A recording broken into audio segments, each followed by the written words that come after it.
Efectivamente, hay varios aspectos a revisar sobre el decreto, algunos conceptos que están abiertos y los vamos a revisar luego de la pausa con el general Paco Moncayo, consejero de Gobierno para la Seguridad Nacional. Ya volvemos.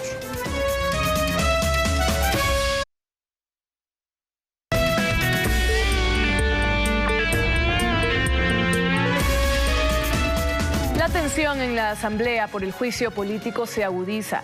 Este jueves hubo incidentes en el Pleno y en la Comisión de Fiscalización. Esta mañana en la Asamblea hablaban de salud mental. Esteban Torres y Fernando Villavicencio tuvieron un cruce de palabras en medio del Pleno. Pero no fue lo único. Señores legisladores, por favor. Los miembros de la Comisión de Fiscalización del Correísmo, del Partido Social Cristiano y el independiente Bruno Segovia interrumpieron una reunión de los asesores de esta mesa mientras redactaban el borrador del informe del juicio político al presidente Lasso. Para decirle que ustedes podrán tener ciertas atribuciones, pero ustedes no pueden hacer valoración de pruebas. Ustedes no pueden hacer conclusiones del informe. Somos nosotros los asambleístas que tenemos que hacer eso. Además, en una carta remitida a los asesores el 2 de mayo, los tres legisladores correístas les anticipan que si el documento no incorpora su posición y hay falsedad o se induce engaño, presentarán quejas administrativas y denuncias penales. Nuestra preocupación es que vamos al sexto, séptimo día y que recién estemos haciendo la situación cuando ya les hemos solicitado que convoquen a la comisión como tal. La estrategia es que no haya informe, eso es lo que están buscando. Los otros miembros de la comisión rechazaron la actitud de la mayoría opositora en la mesa. Como no tienen pruebas, la única prueba que tienen es la violencia. Es una actitud violenta, matonil. Esto ya vivimos durante el Correato y nosotros no lo vamos a permitir. Y le intimidan y le amenazan a los funcionarios. Eso me parece que es acoso laboral. El presidente de la Comisión de Fiscalización asegura que el borrador del informe es elaborado y revisado por los asesores en la mesa, incluyendo a los de la oposición. Nunca han venido. Antes nunca aportaban una línea. Y ahora están enloquecidos, apasionadamente enloquecidos por aportar. ¿Los asesores tienen algún poder de decisión, les pregunto a ustedes y al país? Ninguno. Ellos no tienen facultad de tomar decisiones. Las decisiones las tomamos los asambleístas. Este viernes la presidencia de la comisión remitirá a los legisladores el borrador del informe. Y el sábado se reunirá la mesa para definir su aprobación o no. Ya a esta hora ya nos acompaña Paco Moncayo, consejero de Gobierno para la Seguridad Nacional. General, buenos días, bienvenido a Contacto Directo. Muy buenos días, Lenin. Qué gusto estar con usted y con la audiencia de este importante medio. General, brevemente, ¿cuáles fueron los temas abordados el día de ayer con el titular de la Corte Nacional de Justicia? Me parece importantísimo el que a partir de la reunión que tuvimos en CONCEPE, estamos abordando los temas del crimen organizado como un tema de Estado.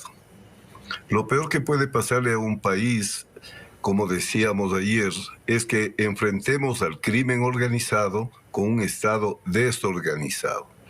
La función judicial es clave para que el sistema integral del Estado pueda funcionar adecuadamente para combatir este gravísimo mal, esta gravísima amenaza que nos aqueja a los ecuatorianos. Ayer discutimos precisamente de las formas como podemos integrar los esfuerzos del Ejecutivo, de la función judicial, por supuesto de las demás funciones del Estado y de todos los niveles del gobierno.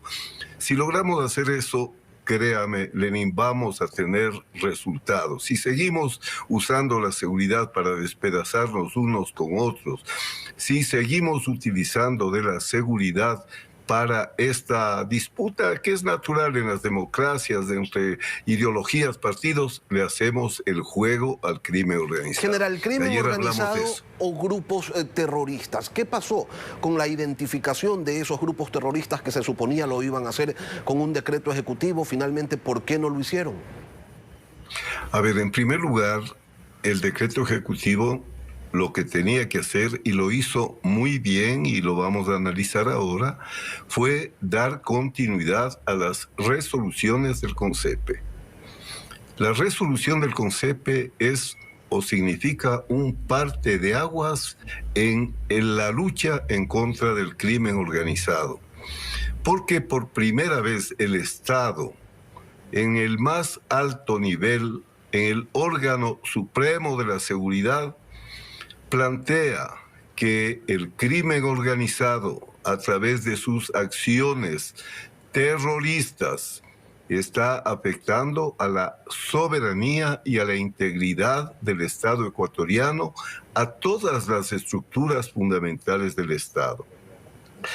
Solamente ahora, por este paso histórico, entonces, si las Fuerzas Armadas, conforme al artículo 158, son responsables, tienen como misión la defensa de la soberanía y la integridad, entonces, si es que el crimen organizado amenaza, como en efecto amenaza a la soberanía, General, ya se puede utilizar a las Fuerzas Armadas. El decreto en su artículo 1 dice que Fuerzas Armadas va a ejecutar operaciones militares para enfrentar y contrarrestar a personas y organizaciones terroristas. ¿Pero cuáles? Si nadie las ha identificado, ¿cómo se sabe quién es el enemigo? Este fue un debate muy importante y la respuesta fue muy inteligente. Usted sabe que estos grupos mutan, cambian, son flexibles. Si usted dice, por ejemplo, los choneros son un grupo terrorista, mañana no tienen el nombre de choneros o han mutado a otra forma de organizaciones. Por eso fue muy inteligente y fue propuesta de los juristas que estaban allí presentes, de la propia función judicial, en fin, de todos los que debatieron el tema, ¿no es cierto? Que lo que hay que definir es que la acción que desarrolle, sea una persona o un grupo, es el acto terrorista. Entonces, claro, usted sabe que puede, definido el asunto de el acto terrorista, el que lo comete es un grupo terrorista, no importa si se llaman cualquier nombre que estos tengan. Fue un debate interesante y una solución, creo que inteligente y oportuna. Y en el artículo 2 hablan precisamente, general, de actuar junto a la policía para enfrentar a la amenaza terrorista. Pero el término amenaza terrorista es un concepto tan amplio como difuso, y en seguridad se requiere tener objetivos claros, específicos. ¿Qué es lo que entiende el gobierno por amenaza terrorista? Bueno, mire, una amenaza terrorista, una amenaza que afecta a la seguridad del Estado, que afecta a su soberanía, es precisamente el que existan grupos que están operando en luchas por territorios, grupos que están operando en las zonas fronterizas, violando la soberanía nacional y atacando a comunidades de pescadores. Hechos terroristas son aquellos que nuestros niños tienen que observar cuando cuelgan desde los puentes a desnivel, a cadáveres mutilados, decapitados. El terrorismo es una acción psicológica. Usted no la puede definir con hechos absolutamente concretos. Le voy a decir qué busca el terrorismo. El terrorismo busca paralizar a la sociedad, paralizar al Estado, para permitir que los grupos delincuenciales criminales puedan seguir actuando en su negocio, porque para ellos esto es un negocio. Yo digo, algunos sectores, general, han señalado que el terrorismo tiene un objetivo de carácter político y que los grupos de delincuencia organizada que operan en el Ecuador, pues lo único que tienen son objetivos económicos. No. Discúlpeme, los objetivos de ellos son económicos.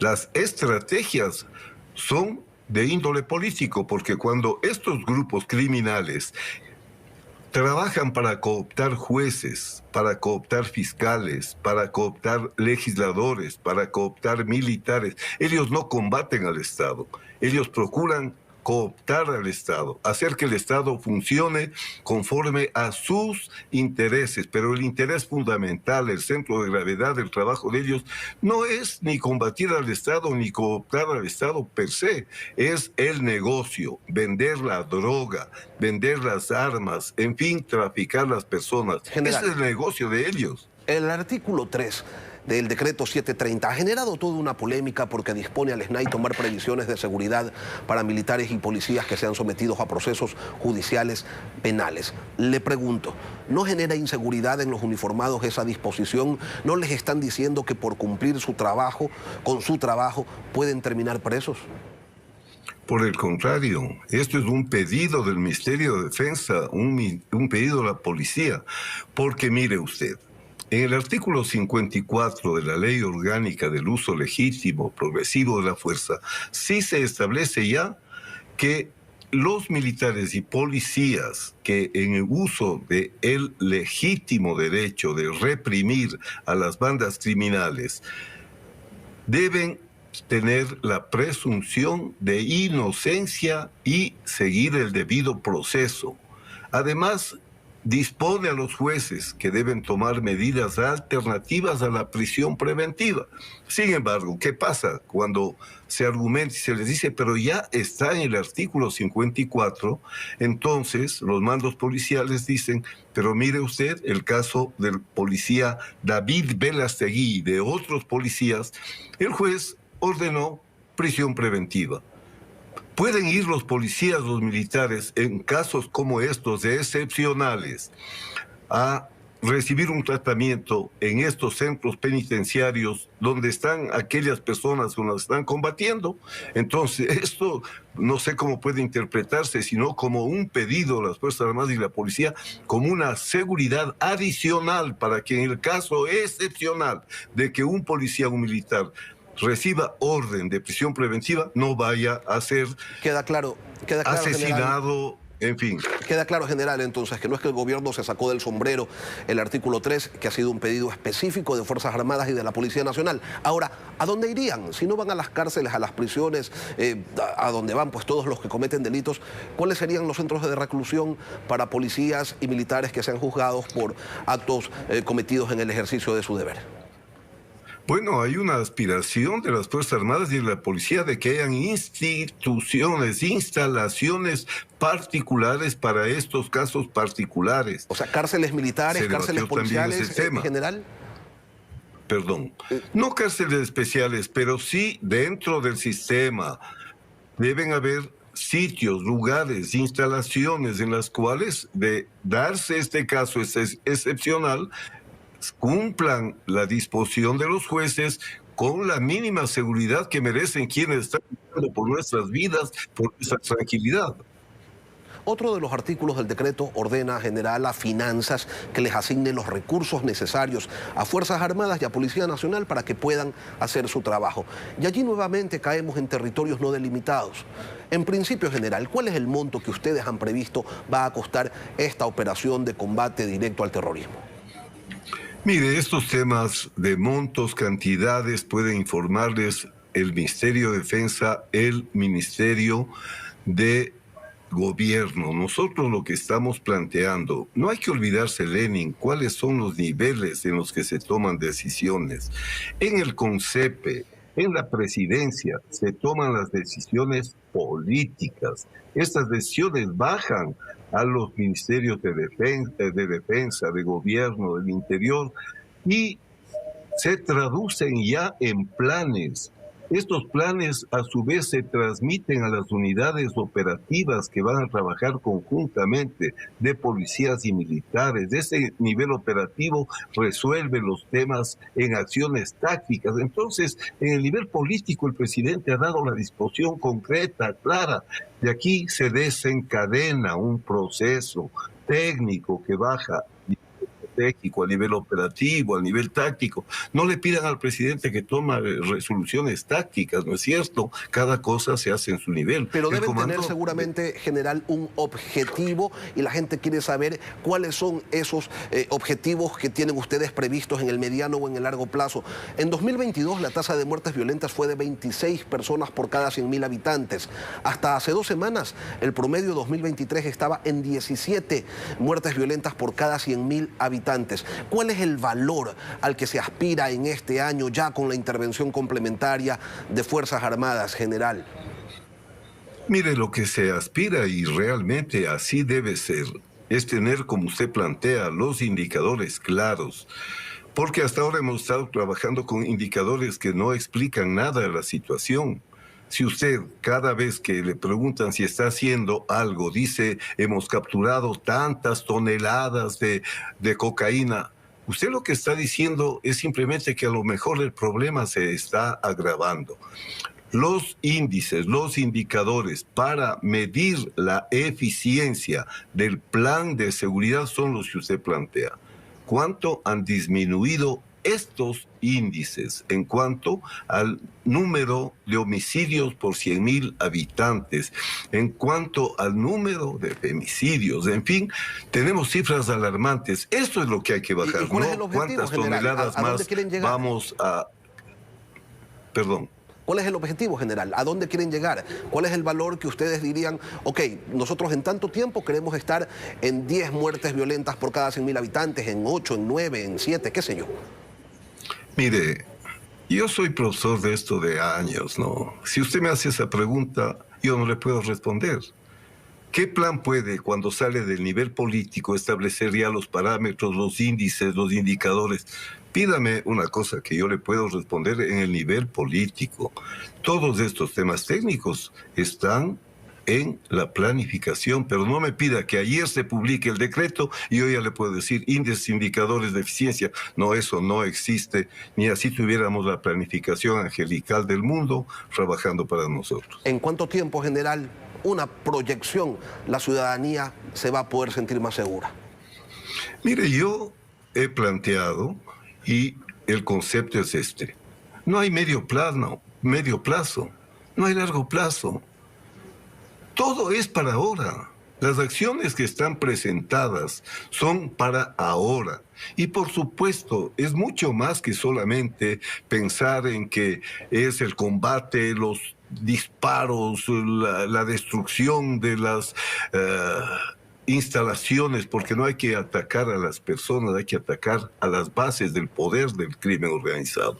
Pero también hay una serie de acciones fundamentales. ¿Qué va a hacer la Cancillería? ¿Cómo vamos a actuar a nivel internacional? ¿Cómo vamos a lograr la relación con Colombia? Estos problemas nos nacen desde Colombia. Necesitamos tener una posición conjunta. En otras partes inclusive existen normas conjuntas de seguridad para los países. Nosotros estamos en una posición entre el Perú y Colombia, los mayores productores de hoja de coca, de clorhidrato de cocaína. Creer que solo nosotros vamos a poder resolver los problemas, eso no va a suceder. General. Necesitamos una política común con los países vecinos, en el área andina. O sea, este es un trabajo del Estado, y ese trabajo del Estado hoy tiene felizmente ideas claras. Hoy tenemos por fin todas las funciones del Estado no compitiendo entre ellas. Tenemos por fin a unas Fuerzas Armadas y Policía no compitiendo para mostrar cada una, sino complementándose, cooperando. Ese es el paso que estamos comenzando a dar y esperamos que pronto, no hay milagros en estos temas, pero pronto nuestra sociedad va a sentirse como la seguridad se va conquistando como suma de esfuerzos de todas las funciones, de todos los niveles de gobierno, de la sociedad civil organizada, de ustedes, los medios. Aquí no hay milagros, aquí hay una lucha fuerte, una lucha bien diseñada para alcanzar los objetivos que todos aspiramos. General Paco Moncayo, suerte en su gestión como consejero de Gobierno para la Seguridad Nacional. Gracias por estar hoy aquí en Contacto Directo. Gracias, Lenin. Un gusto siempre. Alejandra, tú continúas con más. Vamos con la síntesis informativa del día. Los policías que usen sus armas en legítima defensa o para proteger a los ciudadanos no serán detenidos, aseguró el comandante de la institución, Fausto Salinas. El ministro del Interior asegura que los asesinatos disminuyeron en Los Ríos, Santa Elena y 3 cantones de Guayas. A la par, la policía ha capturado a 143 delincuentes peligrosos desde el 2 de abril, que entró en vigencia el estado de excepción. La bancada social cristiana se queda sin otra asambleísta. Karen Noblecilla se separó de ese partido. Asegura que sus planteamientos no han sido escuchados. El Partido Social Cristiano, con 13 legisladores, dejaría de ser bancada en la próxima renovación de autoridades. Luego de que el Consejo de Participación intentó cesar de sus funciones al Contralor General, la entidad se pronunció en un comunicado. Afirmó que la designación de un nuevo titular debe ser legítima y con un concurso de méritos y oposición. Volvemos con la asambleísta Natalie Arias de Creo, integrante del CAL y miembro de la Comisión de Desarrollo Económico. El gobierno busca armar una nueva mayoría legislativa. Ya regresamos.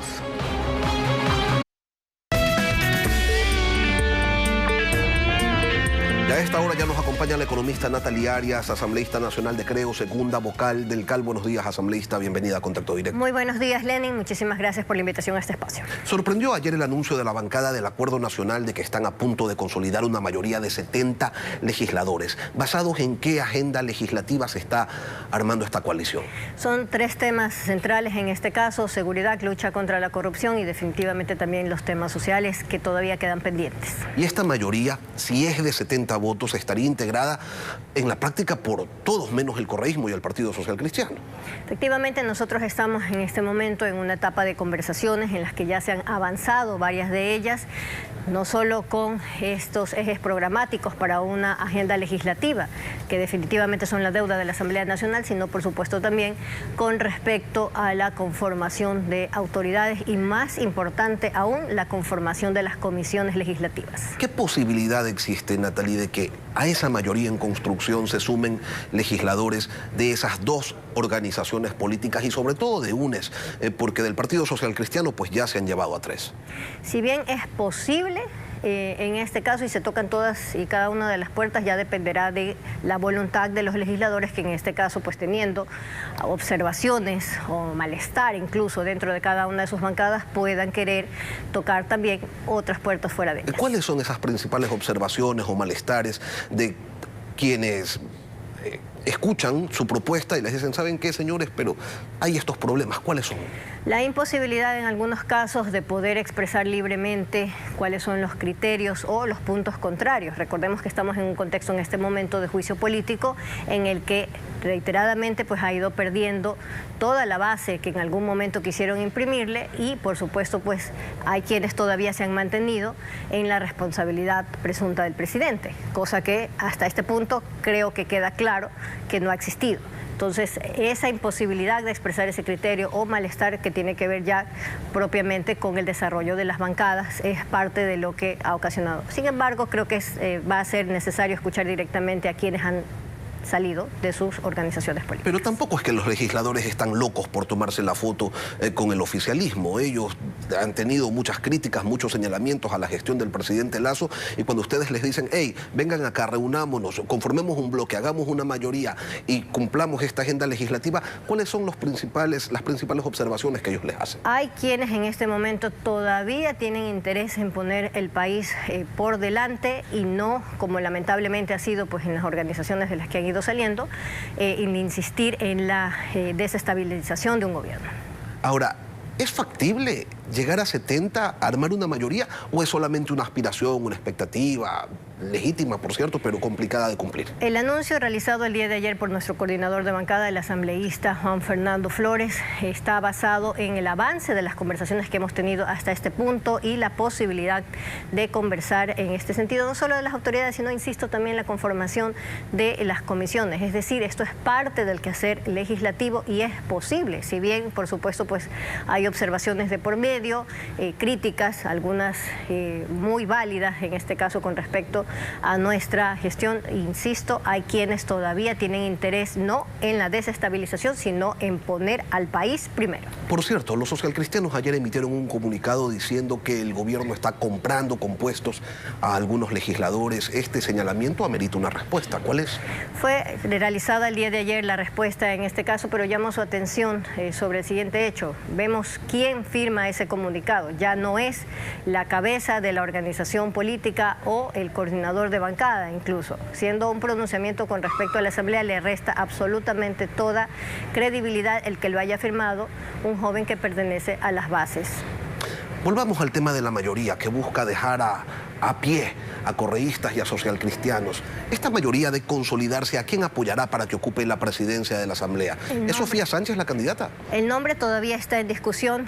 El de la colega asambleísta Sofía Sánchez es un muy buen nombre. Sin embargo, esto tomará estos días para poder definirse y definitivamente pues sabremos el resultado en realidad el día 14. ¿Ustedes no tienen problema en apoyar a Sofía Sánchez o a algún otro nombre que surja del consenso? Nosotros no tenemos ningún problema en ubicar una fórmula que realmente le responda a los ecuatorianos en estos 2 años que todavía quedan de trabajo dentro de la Asamblea Nacional. Este consenso legislativo que se está construyendo podría hacerse extensivo y llegar hasta el Ejecutivo y entonces formar un gobierno de coalición. ¿Se puede llegar a eso? Es mi criterio personal, en este caso lo manifiesto en ese sentido, que un gobierno de coalición definitivamente sería lo más razonable para el país, toda vez que estamos todos preocupados por la inseguridad y naturalmente también por la reactivación económica. Entonces, dicho eso, en este caso pues es parte de las conversaciones en este momento del plano legislativo.